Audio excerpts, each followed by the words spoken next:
Hey, welcome to Lab, the podcast. Grateful to be back with poet Wendy Kieffer.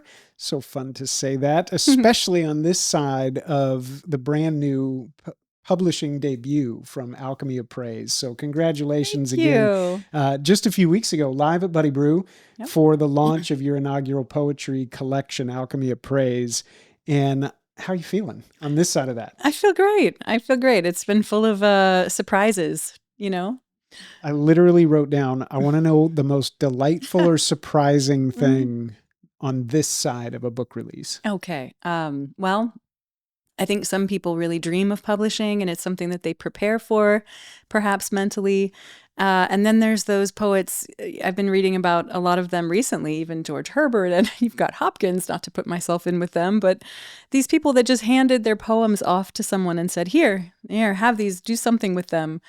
And so they were writing for God and for themselves and for a greater purpose that maybe they didn't quite even understand.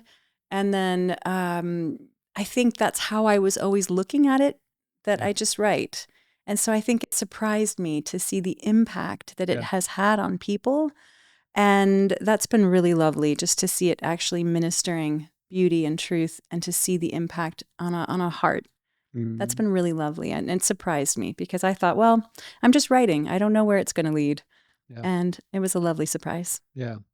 It's not surprising to me. I think not surprising to our audience, not surprising to our team, certainly.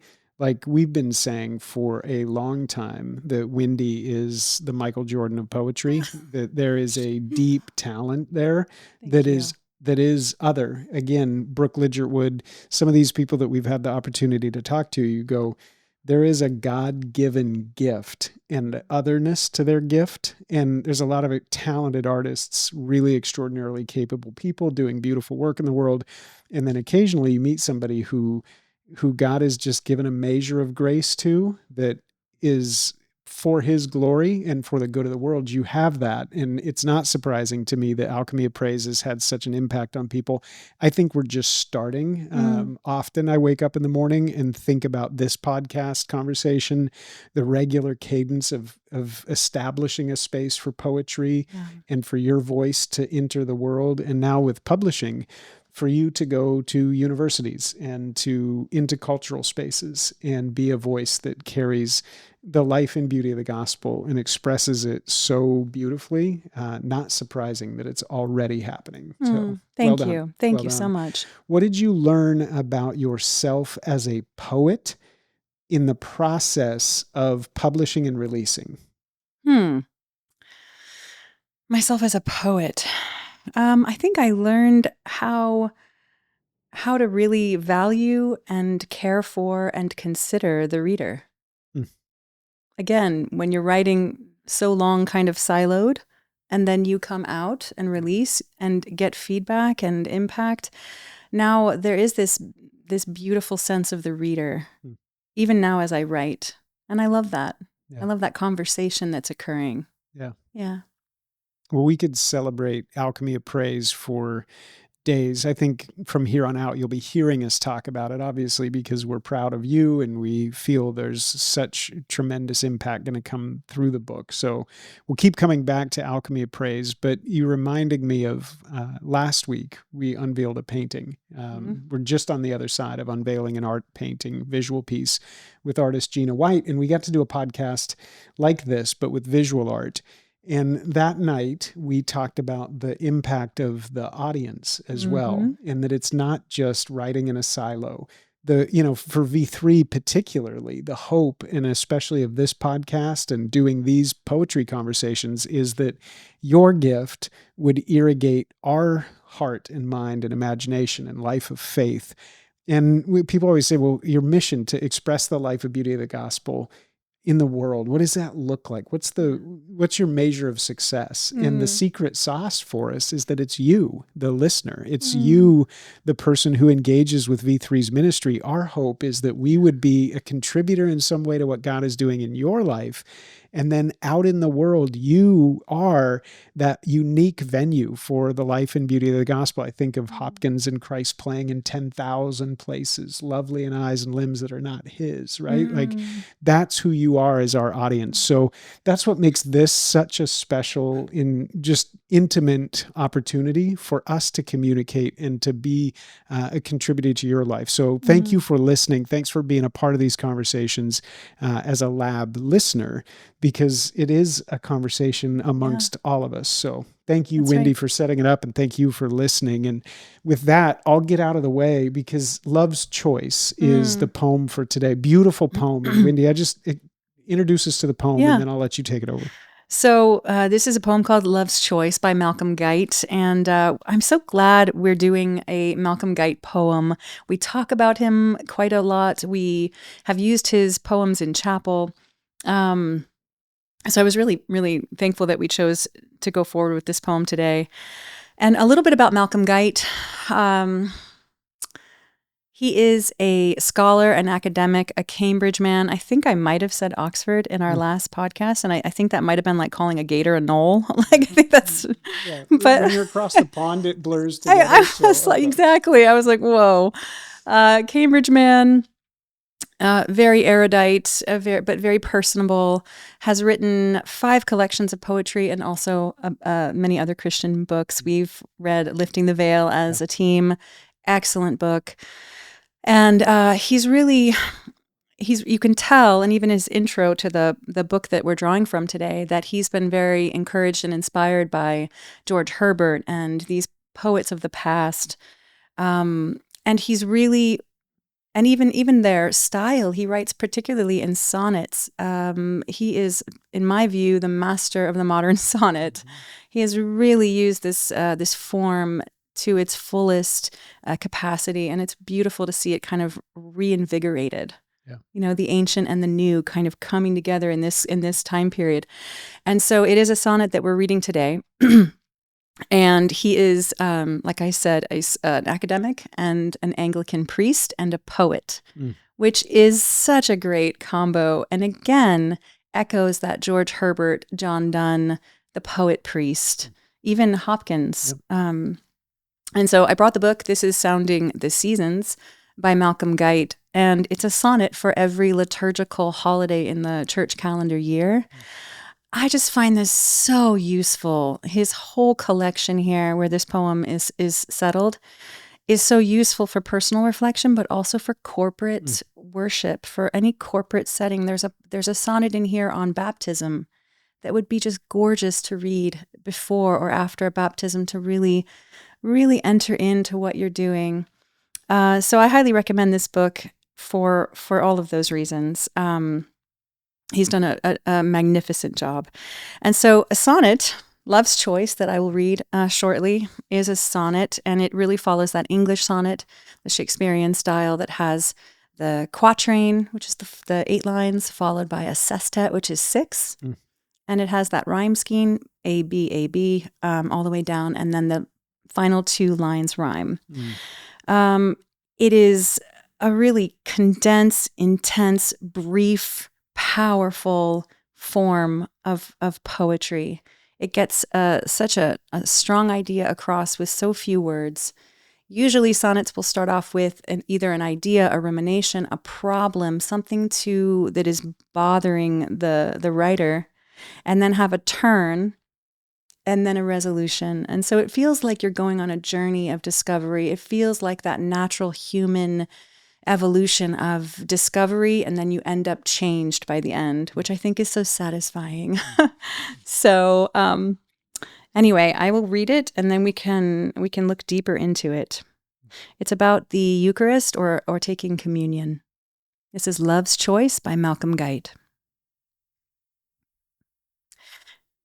This bread is light, dissolving, almost air. A little visitation on my tongue, a wafer-thin sensation, hardly there. This taste of wine is brief in flavor, flung, a moment to the palate's roof, and fled. Even its aftertaste, a memory. Yet this is how he comes, through wine and bread, Love chooses to be emptied into me. He does not come in unimagined light, too bright to be denied, too absolute for consciousness, too strong for sight.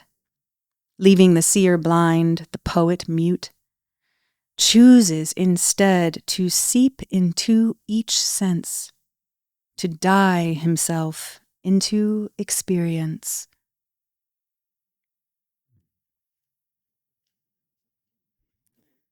Yeah. So again, as it begins, he says this bread is light. This bread is light. And there's we could stop right there and unpack that beautiful opener. This bread is light. It's all things that are good. It's all things that are true, but it's also very light, wafer thin, very light. And I love this opening line because sometimes the poet will say it in a way and create the line that actually does what it is they're saying. And so you have this double pleasure of having the line represent what it is they're saying. He could have said, this bread is light, dissolves like air. Mm-hmm. But he has these commas. This bread is light, comma, dissolving, comma, almost air, comma. And those words hang in the air because of that pause. And I just love the way that opens. This bread is light, dissolving, almost air. And then he says a little visitation on my tongue. A wafer-thin sensation, hardly there. So we have visitation and sensation, kind of an internal rhyme. The taste of wine is brief in flavor, flung. A moment to the palate's roof and fled. Even its aftertaste a memory. And I love... I was really meditating on this. This is really the first section of the poem. This is the setting it up. It's ephemeral. It's light. It's fleeting. It's hard to remember even. I kept thinking even its aftertaste a memory. Mm-hmm. It's so easy to forget what God has done for us, what he's doing for us, what he has said to us, what he has brought us through, that I think the word remember is repeated throughout the scriptures like an unreal amount of times because it's aftertaste a memory. It's light, it's fleeting. And he has this beautiful alliteration too with flavor flung and roof and fled. So it's flavor flung, fled. And I was thinking, this alliteration, it's kind of like, it's like an audible pulse that drives the poem and the emotion of the poem. The flavor flung, but now it's fled. And you kind of build this rhythm and pulse of the poem. And so then here we have this turn, yet this is how he comes. So we've had all these complex lines too. If you read it, not just listening, but look at it, you'll see long sentences creating these profound ideas. But then we have these short sentences, I think, to sort of punch right here. This is how he comes. Through wine and bread, love chooses to be emptied into me. I love that. That is like one of those moments where you say, this is how he comes. Maybe I would expect it to be this way. Maybe I would expect it to be this way. And now we're going to go into the second half where he does explore that. He's like, this is not how he doesn't come. He does not come in unimagined light, too bright to be denied. Love requires choice. He doesn't come too absolute. He doesn't even come too strong for sight. When John sees Jesus in Revelation in his full glory with the stars in his right hand and the burning eyes and the brazen legs and he falls down as if dead. He doesn't come too strong for sight. He could. Leaving the seer blind, the poet mute. Again, here he's drawing attention to himself too. This is the poet. There would be nothing to say. This poem would not exist if he came so strong for sight and and too strong for doubt, where there was no faith required. He says, chooses instead to seep into each sense, to dye himself into experience. The last line of this poem has been sitting with me for days. and that he has dyed himself, D-Y-E, into the poet himself, into this poem. That he has dyed himself into this moment of taking communion, that he has dyed himself into all of creation, that he has dyed himself into our being, and yet also the double meaning that he has died so that we can have this moment of remembrance. So beautiful. It's an extraordinary poem. And the use of your word remembrance right there is what stopped me in my tracks when I got to even its aftertaste, a memory. Yeah. And you think about Jesus's words instituting that meal and saying, remember. Right. Every time you do this, remember me. And even the aftertaste is a memory. It's accomplishing its purpose, right? It's evoking something. And I love the turn that comes, yet this is how he comes. Yes. There's an absoluteness there, but not too strong. Mm-hmm. He does come, mm-hmm. and he is knowable, and you can taste and see, and love has chosen and can be encountered and is poured out for you and into you. Yes. And so this is how he comes. Right. There is a way that Yes. he has chosen to come. Right. That will seep into you and dye your entire experience. That's right. So right. good. And so embodied too. Yes. Yeah. That on my tongue, and he comes into me, and it's seeping into my senses. It's so embodied too. This act of taking something into our being, this act of drinking and eating that he has chosen to instill, to represent that partaking of him. And it really, like, I was thinking about the Passover and about how they put the blood on the lintel of the door and they ate the Passover lamb. Yeah. And then he comes to this Seder, the Last Supper, the Passover Seder, and says, do this, eat and drink of me, the Lamb of God, in remembrance. Take me into your being. Mm-hmm. It's so intimate and embodied and beautiful. I think this is when you sent several poems and we were discussing like which one and what stands out. This poem just kind of radiated off the table for me. And I think part of the reason why we talk about disenchantment, we talk about a flattened fiction, we talk about feeling the malaise, the meaninglessness, and that sloth and that apathy and that sense that our soul is just tired and weary and we long for something. I think so many people, even who are part of the church, right? We have forgotten. And poetry as a way of helping us remember what it would impoverish us to forget. And so I think one of the reasons I loved selecting this poem is because so many people who are listening to this podcast, we take communion. Mm-hmm. We go to church regularly. And maybe for you, it's become stale. Maybe for you, it's lost its potency. And even in a way of remembering it, we don't even remember what we're remembering. Right. And I think Guite's invitation is to say, pay attention, right? Like the artist, to say, pay attention. What is this thing that God has given us that we are regularly coming back to and returning back to, recalibrating back to in remembrance of love who made a choice to be poured out and to seep into your experience. And so if nothing else, you selecting this poem and saying, pay attention, look, every week, every time you gather, remember me, do this in remembrance of me, because somehow in doing so, you will remember who I am and who you are. Right. Right? Right. And I think that in our moment, that may be, we need the poet and the seer, and we need an embodied experience to seep into us, because even the words, we know their meaning, but they have started to feel meaningless. They're not. Right. And a return back to it. Sometimes people will say like, well, are you strongly advocating that I return back to a religious community and practice my faith? And we at V3 would say, absolutely. Yes. Yeah. The richness of that for your Yeah. life. If you remove that moment of Yeah. sacramental life together, Mm-hmm. we lose something of what it is to be in relationship with God, with each other, and to be human. Mm-hmm. That's very true. And I agree that there's something about reawakening awe Yep.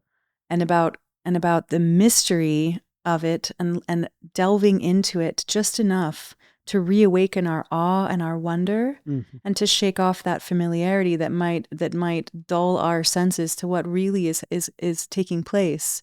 And that is the power of poetry and artists, is to take something and dig a little deeper into it, to present it in a new and fresh way, so that we literally experience it anew. Yes. And so he's wonderful about this. And this was written for Corpus Christi, which the Anglicans, he's an Anglican priest, they also celebrate and observe. And I had to look that up, that this is a holiday devoted to communion, sacrament, the Eucharist. And obviously, wars have been fought over what is actually happening with the bread and the wine. And I looked this up, and the Anglicans have kind of a view that you are partaking in Christ. You are partaking, but the how exactly is the mystery. Yes. There's a little bit of a broad understanding that will remain mysterious, Yes. which I kind of liked. Yeah. That there's, that room for that.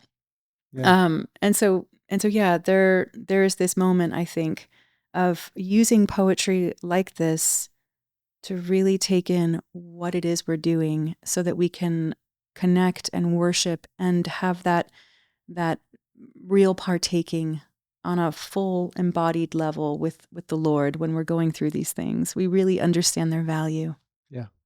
Well, I think even just the sacramental, the holiday honoring a sacrament. Right. There's so much being said there that Right. life is sacramental. And when we say, like, even that, the debate of, is it a symbol? Is it a sacrament? Right. What is this?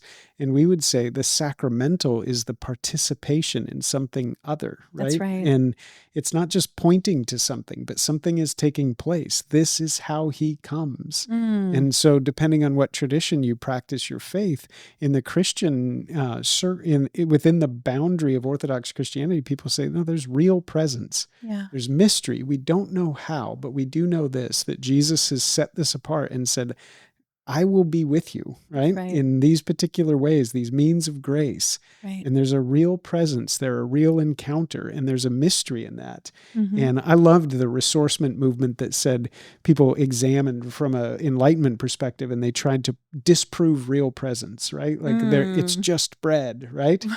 And I love this little turn of, okay, if you think of it in that way, yes, but what about the idea that we are what we eat? And Eugene Peterson took this, and drawing from that ressourcement movement said, no, you are what you eat. We who are many take from one loaf of bread, and that bread is light and life. And we take him in, and we become the body of Christ. And so you go, well, where's the body? Is it really present? And you go, by faith, we are the body of Christ. There is a real presence in so many levels, but there's mystery to that.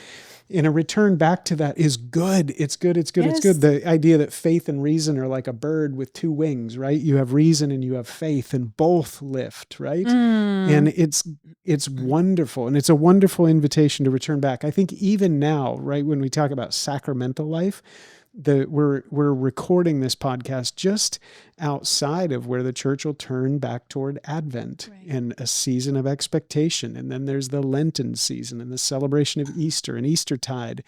The church has these celebrations and has for a long time. They have been what helps us have a grounding of meaning. And I think, I don't know the exact date, but I think the celebration of this holiday was in the 1200s, that the church itself said, okay, let's have a remembrance of this table of remembrance. Right. And the initiator was a young woman who had this longing that there would be a holiday to remember the thing of remembrance, right? Yes. Oh. No, I read that too, that Thomas Aquinas first suggested it, and then Juliana of Leger, I think. She was Belgium, I think. She really made that her life's calling Yeah. to make sure this holiday was considered and established. Yeah. And it's really neat that that became so powerful to her, that this is so powerful that we need to have a special day set aside. And I think that's what makes Hmm. Guite's book really stand out too, because he's drawing from George Herbert, who's really well known for The Temple, his poems that take you through a church from the door to the interior to all the things that are happening. And apparently there was someone else, I've forgotten who now, but a poet who wrote a book for each Sunday. Yeah. But this is the first one where it was liturgical, a sonnet for each liturgical time, which is a little different.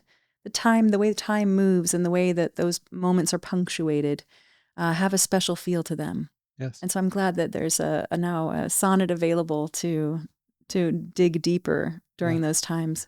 Yeah. There's such an invitation right now for us to participate literally in embodying our faith Yes. with these rhythms and rhythms of connection. And we don't have to wait for this celebration annually, that we can say this is a weekly remembrance, right? So again, I have a great friend and mentor who said, Zach, one of the problems facing Western civilization is that Christianity has become meaningless to most people.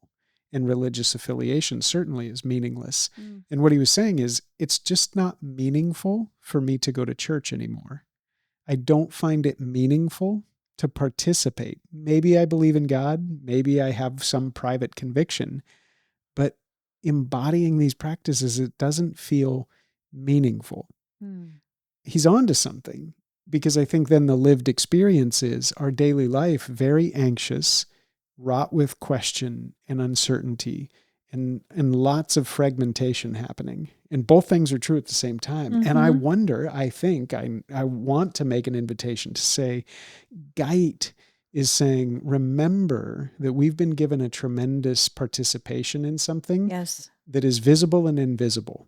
And my suspicion, my conviction is, as we return back and we believe it's meaningful, right? We come back through those doors and we say, I don't know that I understand it all, but here's what I do know. This bread is light. It dissolves. It's almost like air. Even the aftertaste is a memory, and I'm not sure what's happening. But this is how he comes.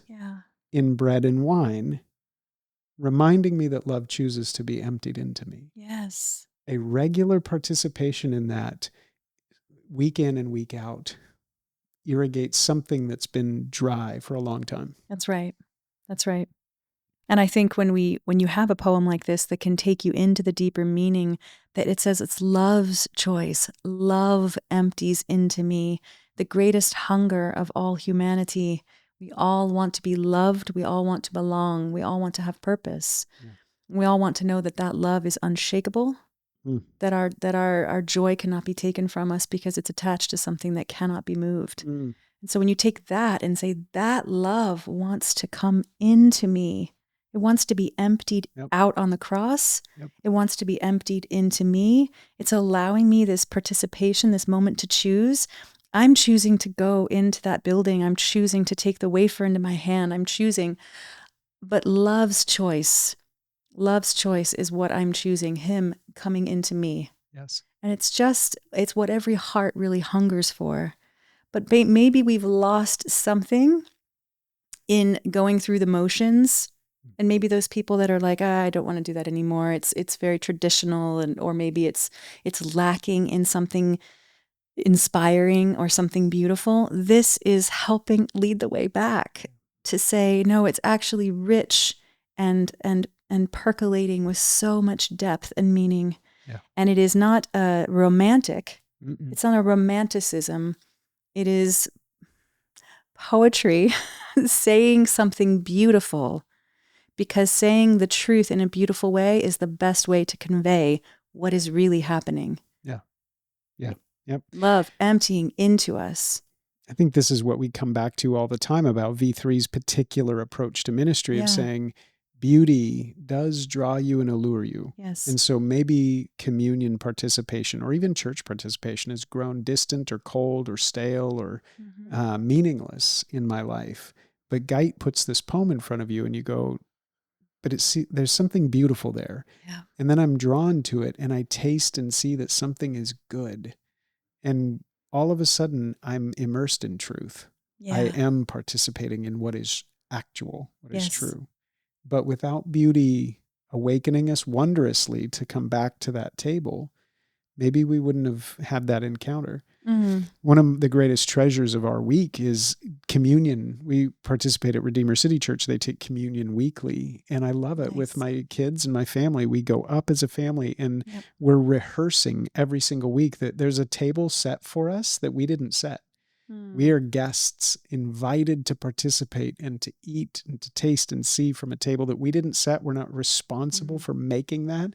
Something was prepared for us, and it was love's choice. And we remind our kids all the time, nothing can separate. Like you said, it's unshakable. That's right. And so regardless of what the previous week carried, you are here as a guest being invited to sit at that table as a part of that family and take from that one loaf and have that one cup and be reminded that love made a choice for you. And it's unshakable, right? Yeah. Chills. Yeah. It's good. Maybe we do this. With that in mind, here's what I would invite is just, if you're listening, take a second, palate cleanse, and just imagine that moment. And maybe you haven't been in a church for decades, and that's okay. Maybe you've never been in a church, and that's okay. And maybe you go every week, and just imagine there's this beautiful moment that the church does celebrate with this annual feast, but weekly with this table of remembrance. And the sacrament that we participate in the Christian church is called communion. And it's a moment where we, following Jesus's instruction, take bread and we participate in this sacrament of communion. That's what Guite is describing here. And with that, maybe in our imagination, Wendy, would you read it again, and we'll just leave it there? Sounds good. Love's choice. This bread is light, dissolving, almost air. A little visitation on my tongue, a wafer-thin sensation hardly there. This taste of wine is brief in flavor, flung, a moment to the palate's roof and fled, even its aftertaste a memory. Yet this is how he comes. Through wine and bread, love chooses to be emptied into me. He does not come in unimagined light, too bright to be denied, too absolute for consciousness, too strong for sight, leaving the seer blind, the poet mute, chooses instead to seep into each sense, to dye himself into experience.